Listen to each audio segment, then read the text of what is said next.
ಇನ್ನು ಮಾರ್ಚ್ನಲ್ಲಿ ಜೆಡಿಎಸ್ ರಾಜ್ಯಾಧ್ಯಕ್ಷ ಚುನಾವಣೆ ನಡೆಸುವುದಕ್ಕೆ ಸಿದ್ಧತೆ ಆಗಿದೆ. ಮೊಮ್ಮಗನಿಗೆ ಪಟ್ಟ ಕಟ್ಟುವುದಕ್ಕೆ ದೇವೇಗೌಡರು ಒಪ್ಪಿಗೆ ಸೂಚಿಸಿದ್ದಾರಂತೆ. ಈ ಬಗ್ಗೆ ದೇವೇಗೌಡರಿಂದ ಅಭಿಪ್ರಾಯ ಸಂಗ್ರಹವೂ ಕೂಡ ಆಗಿದೆ.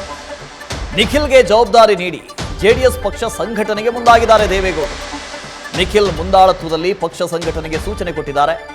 ಈಗಿನಿಂದಲೇ ಪಕ್ಷ ಸಂಘಟನೆಗೆ ಇಳಿದಿದ್ದಾರೆ ದೊಡ್ಡಗೌಡರು. ಇನ್ನೇನು ಚುನಾವಣೆ ನಡೆಯೋದು ಕೂಡ ಇದೆ. ಆದರೆ ಮತ್ತೊಮ್ಮೆ ಜೆಡಿಎಸ್ನಲ್ಲಿ ಆಂತರಿಕ ಬೇಗುದಿ ಗೊಂದಲ ಶುರುವಾಗುವಂಥ ಚಾನ್ಸಸ್ ಇದೆ. ಚನ್ನಪಟ್ಟಣ ಸೋಲಿನ ನಂತರ ನಿಖಿಲ್ ಕುಮಾರಸ್ವಾಮಿ ಅವರು ರಾಜ್ಯಾಧ್ಯಕ್ಷರಾಗುವುದು ಬಹಳ ಕಷ್ಟ ಅಂತ ಹೇಳಲಾಗ್ತಾ ಇತ್ತು. ಆದರೆ ಪಟ್ಟ ಕಟ್ಟುವುದಕ್ಕೆ ಮುಂದಾಗಿದ್ದಾರೆ ಅಂತ ಹೇಳಿದ್ರೆ ಮತ್ತೊಂದಷ್ಟು ಆಂತರಿಕ ಗೊಂದಲ ಶುರುವಾಗಬಹುದು. ಮಂಜುನಾಥ್ ಇದರ ಬಗ್ಗೆ ಡೀಟೇಲ್ಸ್ ಅನ್ನು ಕೊಡ್ತಾ ಹೋಗ್ತಾರೆ. ಮಂಜುನಾಥ್, ಈಗಾಗಲೇ ಜೆಡಿಎಸ್ನಲ್ಲಿ ಆಂತರಿಕ ಗೊಂದಲ ಹಾಸಿ ಹೊದ್ದು ಮಲಗುವಷ್ಟಿದೆ. ಈಗ ಮತ್ತೊಂದು ಸುತ್ತಿನ ಗೊಂದಲ ಶುರುವಾಗುತ್ತಾ ಅಂತ ಇದರಿಂದ?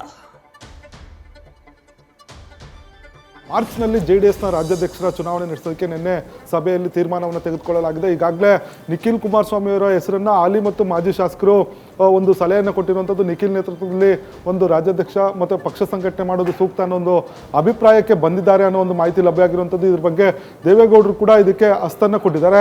ಯಾಕಂದರೆ ನಿಖಿಲ್ ಬಿಟ್ಟರೆ ಬೇರೆ ಯಾರು ಕೂಡ ಒಂದು ಪರ್ಯಾಯವಾಗಿ ನಾಯಕತ್ವ ಇಲ್ಲ. ನಿಖಿಲ್ ಸೂಕ್ತ ಅನ್ನೋದು ಜೆಡಿಎಸ್ ಶಾಸಕರು ಮತ್ತು ಮಾಜಿ ಶಾಸಕರ ಅಭಿಪ್ರಾಯ ಆಗಿರುವಂಥದ್ದು. ಈಗಾಗಲೇ ಇದಕ್ಕೆ ಸಂಬಂಧಪಟ್ಟಂತೆ ಶಾಸಕರು ಕೂಡ ತಮ್ಮ ಅಭಿಪ್ರಾಯಗಳನ್ನು ತಿಳಿಸಿರುವಂಥದ್ದು. ಇನ್ನು ಈ ಒಂದು ಜಿಲ್ಲಾ ಪಂಚಾಯತಿ ತಾಲೂಕು ಪಂಚಾಯತಿ ಚುನಾವಣೆ ಹಿನ್ನೆಲೆಯಲ್ಲಿ ಮಾರ್ಚ್ನಲ್ಲಿ ಮಾಜಿ ಪ್ರಧಾನಿ ದೇವೇಗೌಡರು ತಮ್ಮ ಮೊಮ್ಮಗನಿಗೆ ಒಂದು ಪಟ್ಟವನ್ನು ಕಟ್ಟುವ ಜೊತೆಗೆ ತಾವು ಮೊಮ್ಮಗನ ಜೊತೆ ಇಡೀ ರಾಜ್ಯವನ್ನು ಪ್ರವಾಸ ಮಾಡಲಿಕ್ಕೆ ತೀರ್ಮಾನವನ್ನು ತೆಗೆದುಕೊಂಡಿದ್ದಾರೆ.